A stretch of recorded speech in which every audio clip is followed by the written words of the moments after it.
ஒரு பக்கம் என்னன்னா நடு ரோட்ல மீன்கள் எல்லாம் ஸ்விம்மிங் போட்டு போகுது, இன்னொரு பக்கம் என்னன்னா ஃபிளட்னு கூட பார்க்காம கூடையா மீன்களை மக்கள் அள்ளிட்டு போறாங்க. என்னதான்ப்பா நடக்குது? தெலுங்கானா மற்றும் ஆந்திர பிரதேசத்துல அடமழை வெளுத்து வாங்கி மக்களோட அன்றாட வாழ்க்கை ஒரு மிகப்பெரிய தாக்கத்தை ஏற்படுத்தியிருந்தா கூட மக்கள் எல்லாருமே இந்த மீன்கள்னால ரொம்ப பெரிய மகிழ்ச்சியான நிலையில இருக்காங்க. என்ன நடந்ததுன்னு பார்க்கலாம்.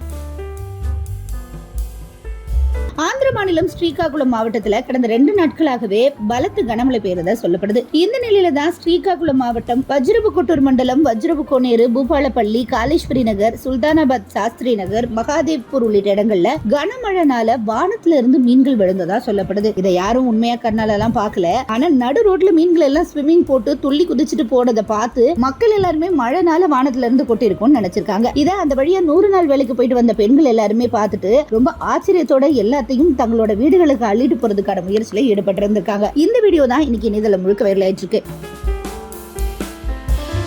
இது ஒரு பக்கம் இருக்குன்னா, இன்னொரு பக்கம் என்னன்னு பாத்தீங்கன்னா, தெலுங்கானா மாநிலத்திலையும் இதே மாதிரியான அடமழை வெளுத்து வாங்கிட்டு இருக்கு. தெலுங்கானா மாநிலத்துல இன்னும் கொஞ்சம் அதிகமா சொல்ல போனா எக்கச்சக்கமான வெள்ளங்களும் வர ஆரம்பிச்சிருச்சு. ஆனா மக்கள் இதை எதையுமே பொருட்படுத்தாம நிரம்பி வழியக்கூடிய குளம், ஏரி, பிளட் எங்கெல்லாம் வருதோ அங்கெல்லாம் வரக்கூடிய மீன்களை கூடையா அள்ளி தங்களோட வண்டிகள்ல போட்டு எடுத்துட்டு போக ஆரம்பிச்சிட்டாங்க. அது சம்பந்தமான வீடியோவும் இன்னைக்கு இணையதளம் முழுக்க வைரல் ஆயிட்டு இருக்கு. அடுத்த 3 நாட்கள்ல 2 மாநிலங்களையுமே மழை அதிகமா பெய்யும்னு சொல்லியிருக்காங்க. கனமழை காரணமா தெலுங்கானா அரசு கல்வி நிறுவனங்களுக்கு விடுமுறை அளிச்சிருந்தா கூட எல்லாரும் மீன் பிடிக்கிறதுல ஆர்வம் காட்டி வரதா சொல்லப்படுது. இந்த 2 வீடியோ தான் இன்னைக்கு இணையதளம் முழுக்க வைரல் ஆயிட்டு இருக்கு. ஒரு பக்கம் மீன்கள் நடு ரோட்ல ஸ்விம்மிங் போடுது, இன்னொரு பக்கம் ஸ்விம்மிங்க போட்டுட்டு போய் மீன்களை பிடிக்க மக்கள் ஓடிக்கிட்டு இருக்காங்க. இந்த வீடியோவை பார்த்து உங்களுக்கு என்ன தோணுது நீங்களும் கமெண்ட் பண்ணுங்க.